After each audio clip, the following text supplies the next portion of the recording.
Welcome in. This is going to be another Dirty Slam video sponsored by the DGFL. We're going to be doing a look back at week 2 of our matchup performances, and then we're going to do a look ahead at week 3's spreads and lines. Let's get into it. So the first matchup we're looking at for week 2, Veggies minus 35 taking on the Cheese Balls. Over-under set at 165. Wow, this was a terrible matchup. Cheese Balls really almost came out with the massive week 1 upset. Mafiosos did not cover. The over was not hit. Terrible performances across the board from both teams. But a bright spot on the Cheese Balls, Sky Moore showing signs of life. 3 for 4, 70 yards and a touchdown was great. Jordan Addison, as always, has been solid. That's going to be the Cheese Balls wide receiver 1 of the future. Looking at the Wolves versus Frogs, Wolves minus 35.5, just like the Veggies were, and they did not cover. Terrible week for the favorites. Over-under set at 115, way too low. The Wolves nearly covered that on their own. Can I get a howl in the chat for the Wolves? Ahoo! Jalen Hurts, the Alpha Wolf, 25 points. Brian Robinson, holy smokes, he went crazy. Word is that the Wolves are posting him as their Week 3 Alpha Wolf. The Frogs, signs of life from Daniel Jones, 32.74, which is a great showing. Just about a third of their total points. A couple of flex plays that were great for them, Adam Thielen, Josh Reynolds. Are the Frogs going to cover more games than people thought? Are the Wolves going to go to 3-0? We'll look at Week 3 coming up later on. Swines versus Pillows. This was a major upset. Swines were 9.5 favorites. Over-under set at 205. The over hit. The Swines did not hit. Lost to the Pillows. The Pillows almost reversed the spread. Or they did, actually. 10 points there. Trevor Lawrence, bad performance. Christian McCaffrey is not a human. He's a robot. The Swines really need to bounce back in a big time. It's not really their fault. 115 is a great performance. Pillows were just better. And Joe Burrow didn't even finish strong. 15 points for him. The Pillows are rocking and rolling. 1-1, looking to make that 2-1 next week. The Swines need something bad to happen for them. 2 tough matchups to start the season. 2 tough losses. In the matchup everybody was waiting for, the Agave 10.5 favorites over the Bubbles. 215 over under, and this was just not a game at any point in time. Couple of close calls on Sunday. The Agave might have been in the chat talking about how they were scared, but really this is a 30-point victory. A waxing of the Bubbles. The Agave owned the Bubbles is what I've been hearing on Twitter. I mean, Deshaun Watson is going to need to step it up for the Bubbles. That's who they've been relying on a lot. They got Deshaun Watson, Amari Cooper. The Agave's Bijan Robinson is on pace to break Saquon Barkley's record, rookie year running back record. So the Bijan Robinson, Jahmyr Gibbs stack for the Agave is immense. On the Bubble side, holy smokes, these running backs are great. Derrick Henry and Tony Pollard have a case to end up in the top 3. This team rides or dies with Calvin Ridley, 4.2 points, not great. Hopefully they can bounce back next week. Now this was a serious battle. The Duckies 14.5 point favorites over the Peacocks, 215 over under. Did not cover the spread, the Duckies did.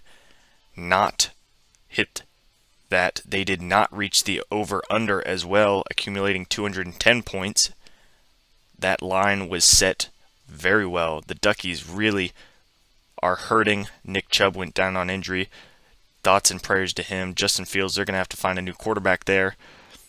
But are the Peacocks, again, being underestimated because of their tough matchups?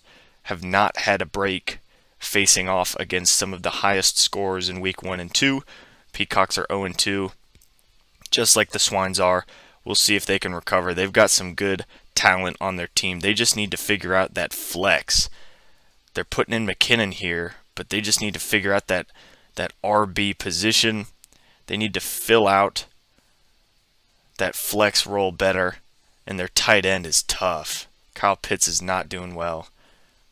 Look for the Peacocks to bounce back. Look for the Donkeys to go to 3-0. Last matchup here we're looking at for week 2 is Bruisers minus 15.5 versus the Bods 15. Over-under set at 165. This was a matchup that was really close until it wasn't. The Bruisers cover handedly, go to 2-0, look to keep steamrolling their opponents with the highest scores each week, I believe. The over-under was smashed. 235 total instead of 165 as the line was set. There's no position except for tight end that the Bruisers need to worry about. Their second flex, Najee Harris, wasn't great, but they just traded for Gabe Davis. Maybe he could be that explosive playmaker they need. The Bods getting signs of life. Nico Collins has been, holy smokes, Nico Collins has been good these last 2 weeks. PFF has him as a top 10 receiver right now. Deebo Samuel's going to do Deebo Samuel things. Zach Moss, great start right now. I'm hearing trade rumors Zach Moss might be on the move. The Bods, projected 80 every week. Maybe we'll see them 90-plus club. They've got some studs on that roster. Now that we're wrapping up week 2, let's take a look at week 3 spreads and lines presented by the Dirty Slam. First matchup, Veggies minus 40.5 over the Frogs. Over-under set at 145. What is the implied scoring output here? 50 to 90. How are the Veggies going to do that? Majority of the bettors are on the Frogs. Next, we take a look at the Duckies minus 16.5 over/under 215 versus the Bubbles. That is a very split, not better friendly matchup. This is a very explosive game. A lot can happen. Calvin Ridley could go for 40. Again, the Duckies have superstars. This could easily shift either way. Do not envy the bettors on that one.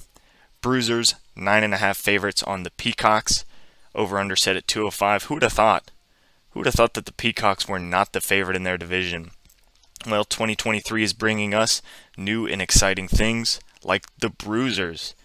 They were in the big one last year, couldn't get it done unfortunately, but this year they are looking great, 2-0. Peacocks are the primary bettor to cover 9.5, but to be honest, I might slam the Bruisers on that one. High scoring games so far for them. They have been successful, and I can't see a way that that changes. Bruisers are looking hot. That is a tough matchup. Again, Swines 21.5 over the Bods. Over-under set at 195. This is just all Swines all day long, but I don't know if I do it. We have a history of the Bods being pretty explosive. Are they going to get to 100 points and make that tough on the Swines? Maybe the house knows something more. We'll look to see the Swines cover that 21.5 spread. Should be easy for them. They've been scoring 110 pretty consistently. Pillas minus 35.5 versus the Cheese Balls. Over-under at 165. It's all going to the Pillas. All going to the under. But I mean, what's the implied situation there? Pillas go 90, Cheese Balls go 55, and then we are hitting the under. That's unreasonable. Cheese Balls should be above 60 every week. Pillas, they got the guys to reach 90 plus. I'm looking at 100 to 65, 100 to 70. I think the Cheese Balls cover in this one. The under will probably hit, though, unfortunately. Bad over-under line set by the house. Agave minus 25.5. Wolves over-under set at 195. This one's pretty split. The Wolves coming off a massive game, but looking at some of their matchups, a couple of their key guys are playing the Bills. A couple of their key guys are having tough matchups. So can the Wolves replicate, or are they a one-week wonder? The Agave are consistently top of the class. We'll see how that one turns out. Pretty split there as well. So it's looking like the matchups to watch out for are going to be the Bubbles covering, the Frogs covering, Swines and Pillas. There is a massive shift here that all of the bettors are going on. That means either they're going to take the house's lunch, or there's going to be a lot of tears in the homes of many. That has been your Week 3 Spreads and Lines look ahead. This is the Dirty Slam, and we'll see you next week.